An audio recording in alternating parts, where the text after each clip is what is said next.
Hi, this is Kelly, and today I'm going to be potting up a pot of purple coneflowers, and I'm going to be talking about the benefits of using rainwater to water.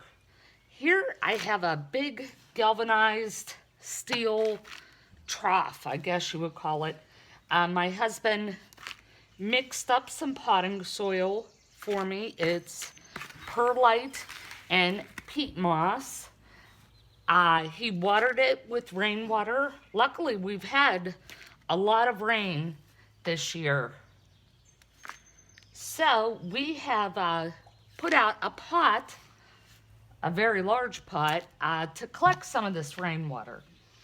So we use the rainwater to dampen the potting soil, and we also use it to mist the seedlings afterwards so that they can enjoy the benefits of the rainwater as well, because we don't want to keep those tiny seedlings out during harsh rains where they could get beaten down and broken off.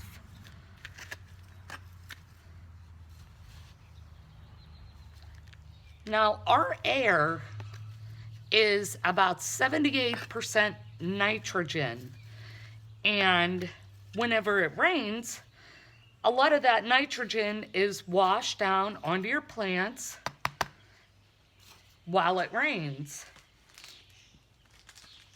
And did you ever notice how green your plants look after rain?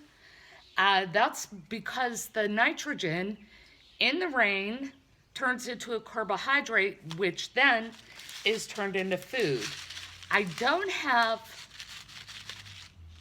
any echinacea or purple coneflower seeds that I was able to save from last year, but I did buy a pack. Now, we won't use this whole pack, but I am going to plant this whole big pot.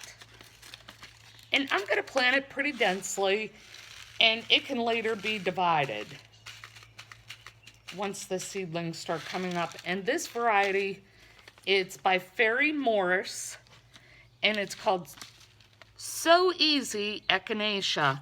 And the seeds are coated in a purple, and that's so you can see them better as you're planting them. As you know, some seeds are extremely difficult to see once you have them in the dirt, and if you're like me, sometimes you forget whether you actually put one in or not. So what I'm doing now is I'm just sprinkling these seeds throughout here, and I think I may have dropped one into my trough, so we may have a purple coneflower coming up in there. And I'm just sprinkling these liberally throughout here, trying to keep them evenly spaced. But if there are two that are too close together, once they start coming up, if two would come up too close together, I can always thin them out at a later time. And I may add a couple more.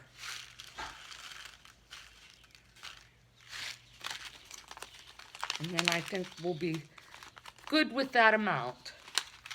Last year, I made another video. Last year, we were able to overwinter our purple coneflower seeds just in the pots that they were planted in. They were first-year seedlings, so they didn't bloom last year. They just got the greenery and the plant grew, and they're perennial, so they come back every year, plus they get seeds. Now what I'm going to do, one of these pockets, I have an unused nitrile glove that I bought during the pandemic for whatever reason, just in case I needed them. But I use them quite a bit for gardening.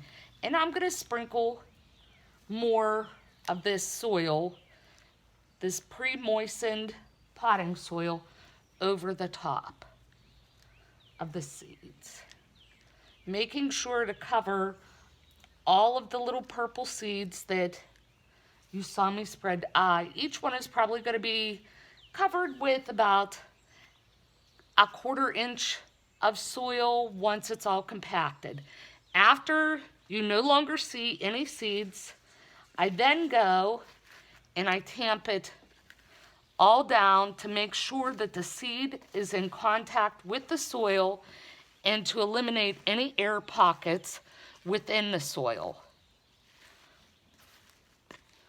And I just use my hand to do this. I could use my trowel, but my hand is able to fit in a circle-shaped pot a little bit better. So I have those all tamped down. The next thing I'm going to do, I bought myself a handy-dandy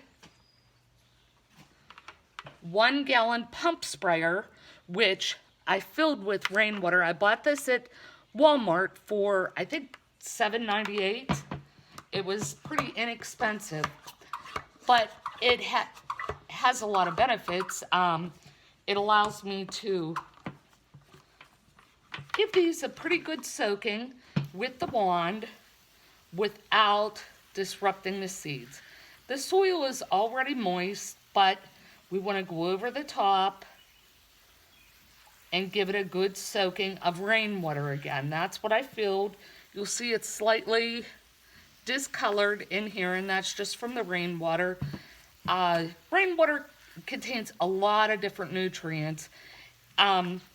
Also, rainwater helps to wash off any contaminants, any dust or debris or pollutants which are on your plants, to make it more easy for them to photosynthesize or make their food. There's a lot of other nutrients that it contains to help your plants to better absorb their food and make food in the process. And that's the whole purpose of gardening, is to grow plants and have them look nice. And I'm just soaking this very well. I'll be keeping this pot in the garage until the seedlings are a little bit bigger, because, you know, I don't want anything to disturb them until they're big enough to be able to handle it. The garage is kind of our nursery. It gets dappled sunlight, and we water anything that needs a little TLC or is brand new in here, and it gets the sunlight, but without getting direct sun beating down on it. It's more of a dappled sun. And so I believe that's a good watering. And the last thing I'm going to do is sprinkle cinnamon over the entire surface of this pot. Cinnamon is a natural antifungal, and it will avoid the dampening off process in which your seedlings could be killed by a fungus or a mold or some kind of disease. Many times I've planted a flat of flowers and anxiously awaited their arrival, only to find a thick green mat of moss or fungus there instead. And after you put the work into planting your flowers, that's the last thing you want to find. You want to enjoy your flowers and be able to enjoy them for years to come. So that's what I know about the benefits of using rainwater. We use that to water our other flowers whenever we have it available. And that's what I know about planting purple coneflowers. My friend Donna asked for a video about that. So if you enjoyed this video, please like and subscribe. If you have any gardening friends, please recommend me to them, and hopefully they can learn something from the video. If you have any comments or questions, please leave them below and I'll be happy to answer them. Thank you for watching. Bye.